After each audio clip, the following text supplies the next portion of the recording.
এই রকম বর থাকলে না মাথাটা গরম হয়ে যায়, জানো তো।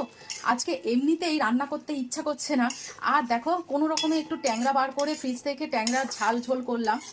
এখন কি করেছে, বিরিয়ানি নিয়ে চলে এসছে। মাথাটা কিরম গরম হয়, তাহলে আগেই বলতে পারতো যে আমি বিরিয়ানি নিয়ে আসবো, তুমি আর রান্না করো না। আমার না মাথা আর গরম হয়ে যাচ্ছে, আর কিচ্ছু বলতে পারছি না। চলো ট্যাংরার ঝাল ঝোলটা কেমন করে করেছি তোমাদের সঙ্গে শেয়ার করি। আজকে জানি অনেকেরই মাংস হচ্ছে ঘরে, কিন্তু আমাদের আজকে মাংস হবে না। রবিবার ছাড়া মাংস ঠিক ভালো লাগে না, তাই জন্য আজকে ট্যাংরা মাছ করছি। প্রথমে ট্যাংরা মাছগুলো কড়াই দিয়ে দিয়েছি এবং নুন হলুদ দিয়েই ভাজতে দিয়েছি। সুন্দর করে মাছগুলো ভেজে নিয়েছি, আর এইবারে মাছগুলোকে তুলে রাখবো। এক্সট্রা কোনো তেল নিইনি, যেটুকুনি তেল বেঁচেছিল সেই তেলের মধ্যেই একটা আলু দিয়ে দিয়েছি কেটে, এই রকম ঠিক লম্বা লম্বা করে কেটেছি, আর নুন হলুদ দিয়ে জাস্ট ভাজতে দিয়েছি একটু।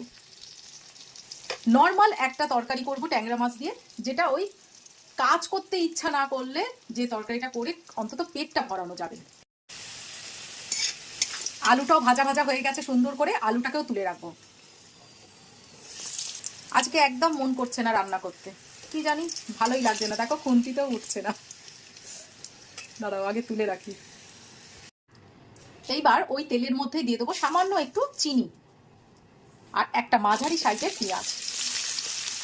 অ্যাকচুয়ালি কি জানো তো, আমার যখন রান্না করতে ইচ্ছা করে আমি রান্না করবো, কিন্তু ইচ্ছা না করলে না জোর করে আমাকে কেউ কিছু করাতে পারবে না। ভালোই লাগছে না আজকে কিছু করতে। যাকে পেঁয়াজটা ভাজা হোক আগে। এইবারে এখানে একটা পেস্ট করে নেবো, শুকনো লঙ্কা, টমেটো একটা বড় সাইজের, আর দেবো কিছু গোটা গরম মশলা, যেহেতু আমি গুঁড়ো গরম মশলা ব্যবহার করি না, আদা রসুন। এটাকে আগে পেস্ট করে নিই। ভালো মতো পেস্ট করে নিচ্ছি, আর এই পেস্টের মধ্যেই হলুদ আর নুন একসঙ্গে দিয়ে দিয়েছি। এবার পেস্টটাকে কড়াইতে দিয়ে একদম পেঁয়াজের সঙ্গে সুন্দর করে কষিয়ে নেব।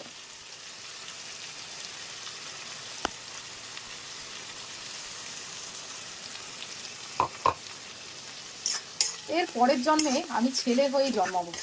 দেখো আমার বরটা আড্ডা মারতে চলে গেছে, আর আমাকে সব কিছু করতে হচ্ছে।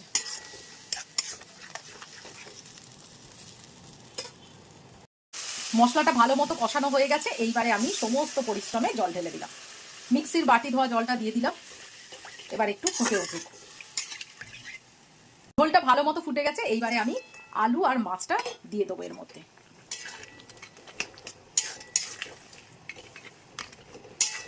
গরম গরম ভাতে না দারুণ লাগে কিন্তু এই ট্যাংরা মাছের ঝোল ঝালটা। একদম শেষের দিকে চলে এসেছি। মাছটা দেখো কি সুন্দর দেখতে হয়েছে, খেতেও কিন্তু দারুণ হয়েছে।